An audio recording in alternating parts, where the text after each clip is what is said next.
Welcome everybody, this is Kiv, and I actually found this replay on Reddit, on rcastit, and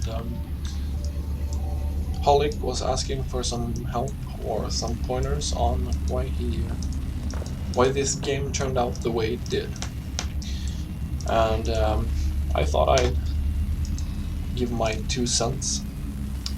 It's a TvP,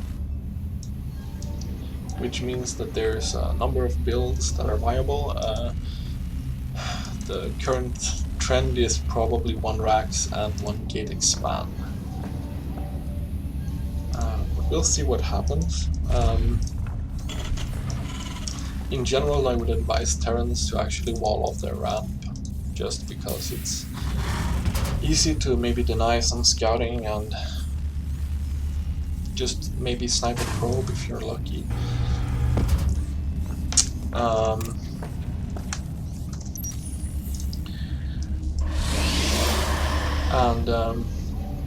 Protoss, well, 1 Gate Expand always turns out really nicely for me anyway. It's hard to stop the 1-1-1, and unless you're actually, if you know you're facing a 1-1-1, an expand is really well, and that transition into Colossi is a nice addition to that. Depends on how good you can snipe the banshees. Anyway, back to this game, we see Holic taking a gas, standard, and generally when you're doing a really fast 1 Rax expand, you do not take the gas, so I doubt that's what we'll see.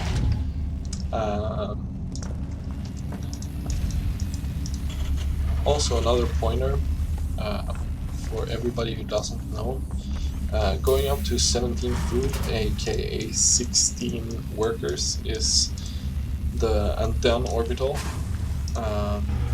That's the more macro-oriented version of the orbital nowadays.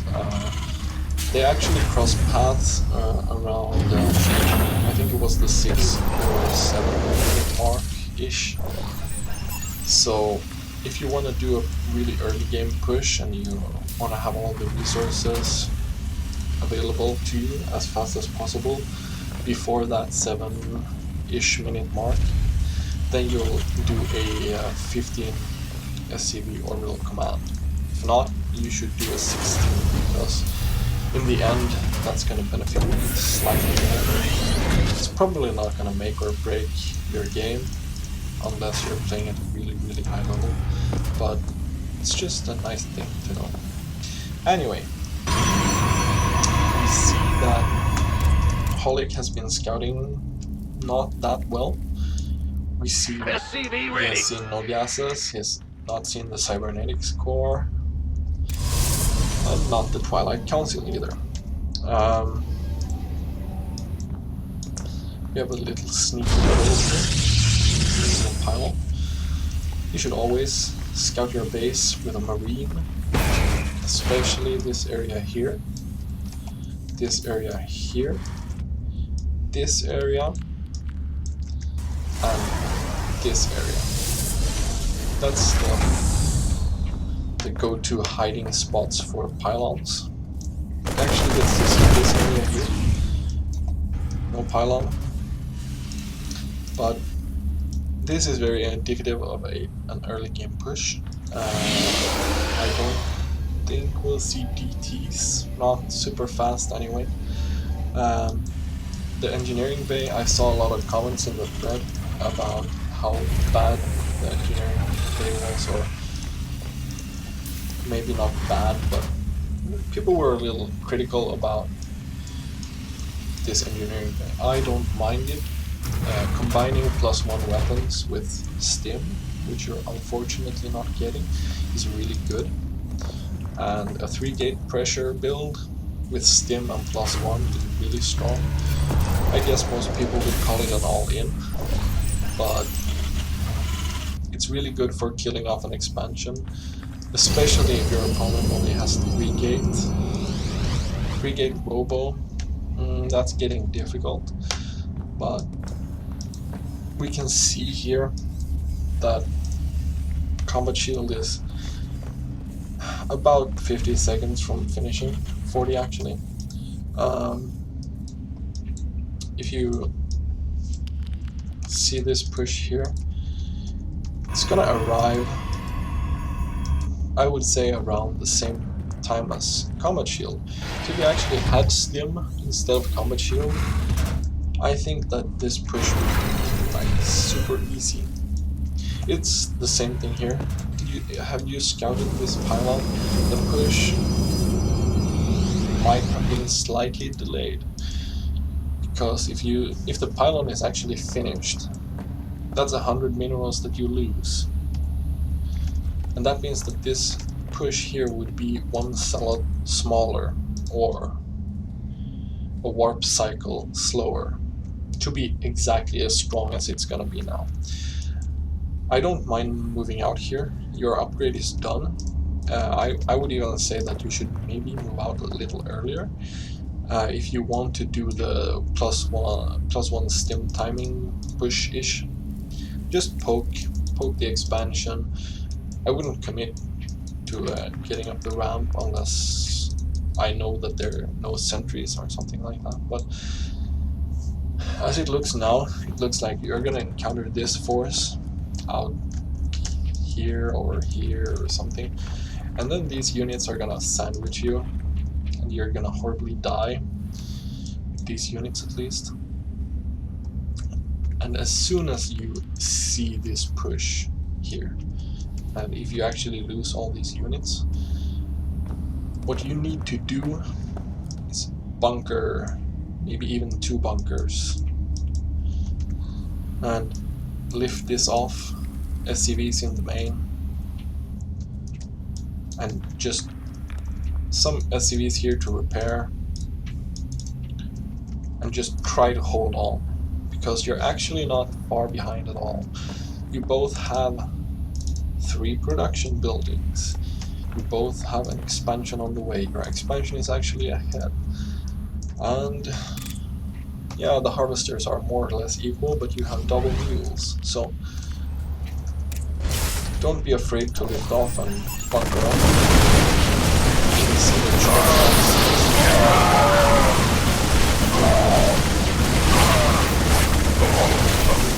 I think that with stim and some micro, that fight would have been different. And again, as soon as you saw those units, you need to lift off and bunker and just hide behind these depots, because it's not actually that super big of a push.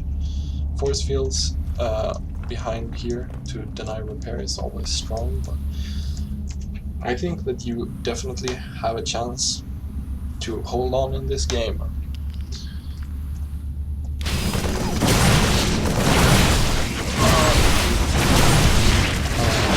Yeah, I guess that's about it. And there the game ends. We have 1 marine, 3 marines, and a marauder on the way.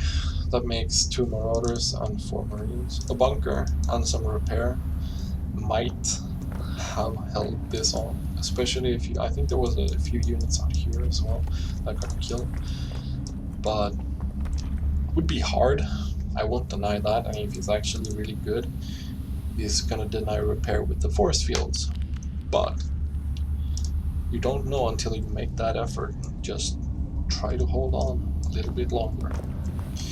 And yeah, that's about it. As I said in the thread, actually the DT timing is between 6:30 and 6:45. That's when the DTs should be warped in. And sure, if you warp in 3 DTs here at 6:30 or 6:45 and you don't have a turret and you don't have a scan, then you're pretty much screwed. Again, scouting. That's probably the main wrongdoing in this game, especially not scouting this. If you had scouted this push coming, bunker up here, 2 bunkers, would have been fine with all the units you had, even without stim, probably. Depends a bit on the control of the units and whatever. 2 gas. If you scout 2 gas pretty early, that's very telling of a DT rush or another tech heavy build. If you're gonna see a DT rush, you're generally not gonna see more than 1 stalker, 1 sentry, maybe not even a sentry.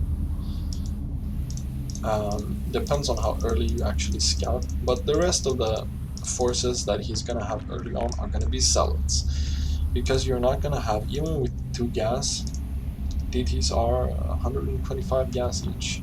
Even with 2 gas, you're gonna be pretty gas starved when your first DTs hit.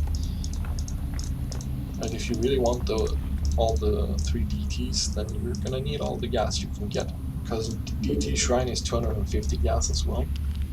So that's another important thing to think about. When you scout a really mineral heavy army, and you have scouted 2 gas, that's generally when DTs will arrive, or when you're gonna experience a DT rush.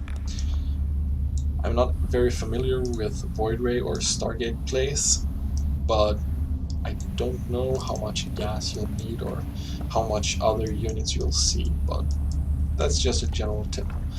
Anyway, I think that's all for me right now, and well, I'll see you next time, people.